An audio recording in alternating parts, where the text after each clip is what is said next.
Bonjour, je suis chef d'entreprise, j'ai une activité industrielle. J'ai vécu le problème de la pénurie des masques côté fournisseur et je voudrais vous apporter mon témoignage sur la pénurie des masques en France parce que pour moi la pénurie a été voulue, organisée et assumée. C'est un témoignage que des centaines de chefs d'entreprise, commerciaux, acheteurs, logisticiens, transitaires, hommes et femmes d'affaires pour le reprendre à leur compte avec des variantes. Je vais donc vous expliquer pourquoi la pénurie a été voulue et aussi vous expliquer l'enchaînement des événements. Tout ce que je vais vous dire est vérifiable à travers les mails que j'ai reçus et envoyés. C'est un témoignage personnel, donc pardonnez-moi de parler à la première personne. J'ai rien à gagner avec cette vidéo, si ce n'est de pouvoir exprimer mon mécontentement. Je le fais sans haine, je voudrais juste que des leçons puissent en être tirées. Il se fait que j'ai pas mal de contacts en Chine, des fournisseurs, des amis, j'ai visité une trentaine d'usines en Chine, je parle quelques mots de chinois, j'ai même passé un diplôme de chinois il y a 2 ans.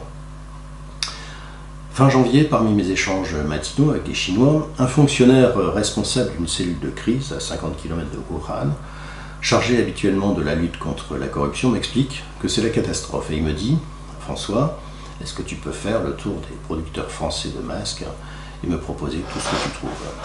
Bon, le tour a été vite fait et je connaissais d'avance la réponse. À l'époque, les quelques lignes de production Grichon en France étaient déjà saturées. Pour bien comprendre la pénurie en Chine, il faut savoir que du jour au lendemain, à partir du 22 janvier, il a fallu équiper 1,4 milliard de Chinois de masques quotidiens, sans parler des hôpitaux. La pénurie a duré en fait très peu de temps, et assez rapidement, en février, la vapeur s'est inversée.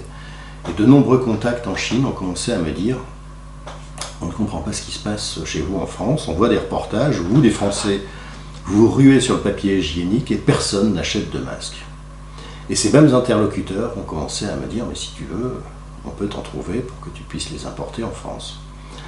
Plus d'une dizaine de mes contacts m'ont fait cette proposition.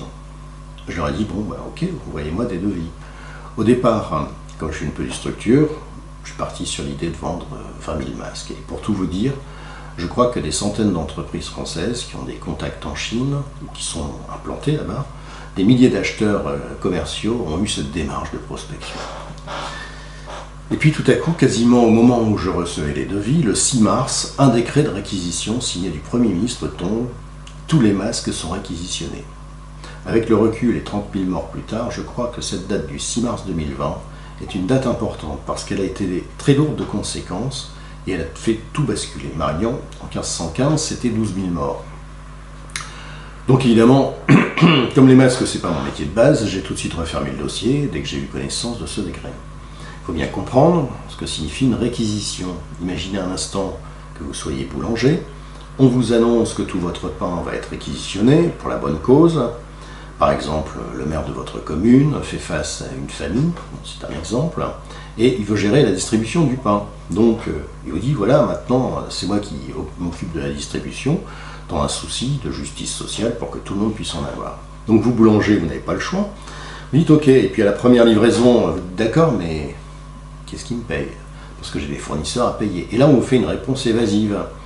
Au bout de quelques jours, sans rentrer d'argent, vous faites la même réponse à votre fournisseur de farine, qui commence à s'interroger aussi, et vos comptes sont dans le rouge, sont en train de plonger, et finalement, vous faites la seule chose qui est à faire, vous fermez la boutique. Et bien, c'est exactement ce qui s'est passé en France. De façon quasi instantanée, la chaîne d'approvisionnement des masques s'est arrêtée net le 6 mars 2020. Si le Premier ministre avait décrété la réquisition du papier hygiénique, ça aurait été exactement pareil. Il n'y aurait plus une seule feuille de papier hygiénique dans toute la France. Alors, vous allez me dire, oui, mais de toute façon, en Chine, ils n'avaient pas de quoi fournir. C'est totalement faux. Pour répondre, je vous invite à aller sur un site internet chinois qui s'appelle Alibaba.com. Et là, vous tapez 3 mots, fabricants, machines, masques, et vous allez voir que la Chine dispose de plusieurs centaines de fabricants de lignes de production de masques, des lignes de production qui ont une capacité moyenne de 100 000 masques par jour. Donc, très rapidement, la Chine a été capable d'installer des milliers de lignes de production en quelques semaines chez elle. Je vous invite à vérifier sur alibaba.com ce que je vous dis. Donc, du jour au lendemain, en France, on a demandé à l'administration de faire un boulot qui n'est pas le sien, et de remplacer des dizaines de milliers de professionnels de la logistique, des milliers d'acheteurs dont c'est le métier au quotidien, des grossistes, répartiteurs, des transitaires, des transporteurs, des livreurs. On a demandé à cette administration de la santé de faire le job d'approvisionner la France en masques. Au nom tout simplement d'une utopie de hauts fonctionnaires qui est de considérer que l'État est le seul garant de l'intérêt général. Cette façon de voir idéaliste, qui part d'un bon sentiment, a été, comme nous l'a montré l'histoire, la pire des catastrophes et porte un autre nom, c'est le collectivisme, ou si vous préférez, l'État-providence. C'est de cette façon qu'un Mao Tse-tung, idéologue plein de bonnes intentions lui aussi, a fait mourir de famine 30 millions de ses compatriotes en un temps record dans les années 60 au nom de la réquisition. Et puis, les choses vont très vite, car comme on a pu le voir, la situation ne s'est rétablie qu'à la fin du confinement, quand l'État a fini par lâcher prise. Car en réalité, comme je vais vous le montrer, à aucun moment, à partir de mi-février, il n'y a eu de réelle pénurie en Chine. Donc, peu après le 6 mars, j'envoie un message à un contact au service de la douane avec lequel j'échange sur les formalités pour dire que je laisse tomber le dossier. Et puis, mon contact à la douane, une dame charmante, me relance et me dit « Non, non, laissez pas tomber, c'est pas parce que les masques sont réquisitionnés qu'on va vous les prendre. Il faut juste que vous vous mettiez d'accord avec les services de l'État. » Et comme j'étais relancé quotidiennement par mes contacts chinois, qui ne me lâchaient plus, comme je voyais quotidiennement les reportages télévisés sur la pénurie de masques en France, avec des vidéos stupéfiantes de Français qui commençaient à aller chercher 3 masques dans leur garage pour les donner aux médecins d'à côté, on commençait à présenter des héros de la patrie qui sortaient leur machine à coudre pour faire 10 masques par jour. Je me suis dit qu'il fallait tout de même faire quelque chose. Naïvement, je me suis dit que l'administration de la santé devait sans doute avoir des difficultés à importer. Donc je prends contact avec l'agence de santé dans mon département, puis au niveau régional, l'ARS, je téléphone, on me répond 2 jours après, j'envoie des mails, on me renvoie sur diverses personnes et je fais des propositions. La situation commence à s'aggraver en France, toujours pas de masque, et parallèlement, je vois que mes contacts en Chine sont capables d'en fournir par millions d'unités. Donc, je renouvelle mes appels et j'obtiens le mail personnel du directeur de l'ARS du Centre Val-de-Loire, avec d'autres personnes en copie, pour lui faire une proposition le 24 mars de 10 millions de masques que je peux obtenir sans problème. J'ai jamais eu de réponse de ce brillant énarque ni de ses services, il ne l'a sans doute pas vu passer. Mais tous les jours, comme tous les Français, j'entends en permanence ce message de pénurie de masques et je ne comprends pas. Je vois bien que le décret du 6 mars est amendé le 13 mars, puis le 24 mars, mais il reste que l'on n'a pas le droit d'importer librement plus de 5 millions de masques par trimestre et que les messages de la douane et de l'administration sur les règles d'importation commencent à se multiplier. La machine administrative commence à produire des dizaines et des dizaines de pages de papier, de formalisme. Et tout à coup, je reçois un mail d'un acheteur du ministère de la Santé, le 29 mars, en réponse à un mail du 21 mars, et cet interlocuteur me dit qu'il a déjà de nombreuses propositions, ce que je comprends, mais qu'il ne veut écarter aucune piste, et que donc, si j'ai des propositions à faire pour 5 millions de masques chirurgicaux ou FFP2, il n'y a pas de souci. J'envoie une proposition dans la foulée. En même temps, j'envoie d'autres mails à Santé publique France pour dire également que je peux proposer des masques. Vu le contexte, les propositions que je les fais après coup temps, je propose de donner le nom de tous mes contacts s'ils le souhaitent, acheter en direct. Je propose également une partie de mon entrepôt pour stocker gratuitement plusieurs millions de masques si c'est nécessaire, sans aucun problème. Et là, je commence à comprendre en retour de mail de l'acheteur du ministère de la Santé qui me demande de m'adresser à Bercy. Il me donne 3 contacts, 3 hauts fonctionnaires polytechniciens. Et là, je me dis, mais qu'est-ce que c'est que cette histoire? Pourquoi Bercy est concerné? Évidemment, je réponds. L'un d'eux, le 3 avril, me transmet un formulaire de démarche simplifiée, où il faut commencer par mettre son nom, son prénom, son adresse. Je ne comprends pas trop comment on peut payer à Bercy des gens plus de 10 000 € par mois pour faire un travail d'employé municipal, mais bon, je le fais. Je fais en même temps une proposition évidemment plus importante de masques, et j'arrive avec un calendrier échelonné sur 7 semaines à 166 millions de masques. 166 millions de masques chirurgicaux et FFP2 sans réelle difficulté. Je donne les coordonnées des grosses entreprises en Chine, les contacts, les références, les téléphones. S'ils veulent acheter en direct, vu la gravité de la situation, il n'y a aucun souci. Retour de mail, mon polytechnicien m'écrit la chose suivante. J'ai vérifié le rapport de test chinois en ligne, les normes référencées sont inconnues en France. Nous n'acceptons pour l'instant, me dit-il, que le GB26 2006, le Y0469 2011, etc. Nous avançons sur une reconnaissance des normes GBT 32610 et GB 19083.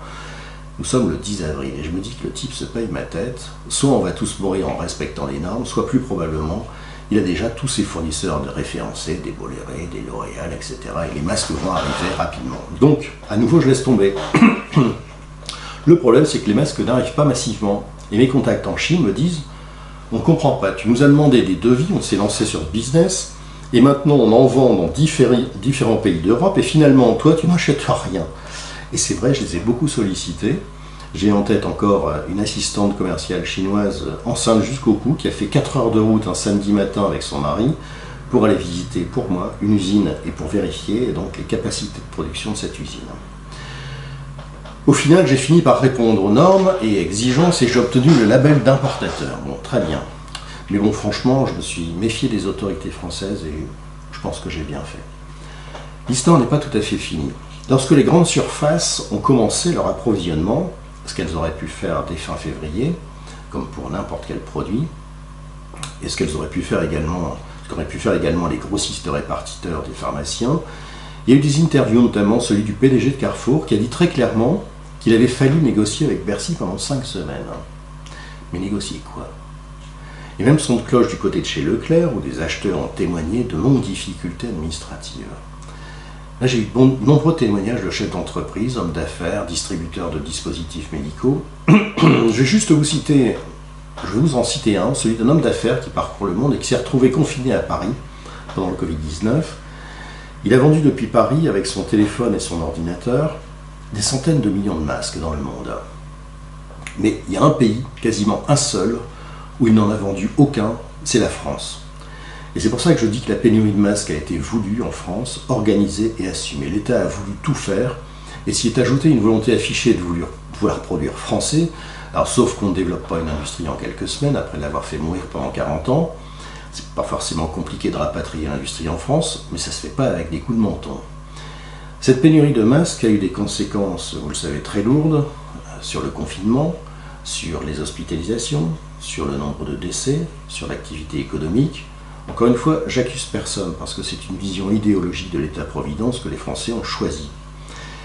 Mais vous ne pouvez avoir aucune confiance dans l'État français. La France a eu un taux de létalité incroyable, elle a eu l'un des plus forts taux de décès dans le monde par habitant, et le confinement brutal, vous le savez, lié à l'absence de masques, a engendré l'une des plus fortes crises économiques au monde. Et nous allons la payer pendant au moins 10 ans sur le plan du chômage, avec probablement peut-être 3 millions de chômeurs en plus. Je voudrais terminer sur un point. Il s'agit des tests de dépistage qui ont été très compliqués à mettre en œuvre. Même problème, et simplement pour vous dire que l'on peut trouver depuis longtemps ce type de produit en Chine au prix de 1,10 €, prix départ usine. Alors je ne cherche pas à faire la promotion de la Chine, simplement je dis, est-ce qu'on a besoin de la sécurité sociale pour s'occuper de ça? En France, à 1,10 € le kit de test de dépistage. Voilà. Merci de m'avoir écouté et puis peut-être pourquoi pas à bientôt si d'autres sujets vous intéressent.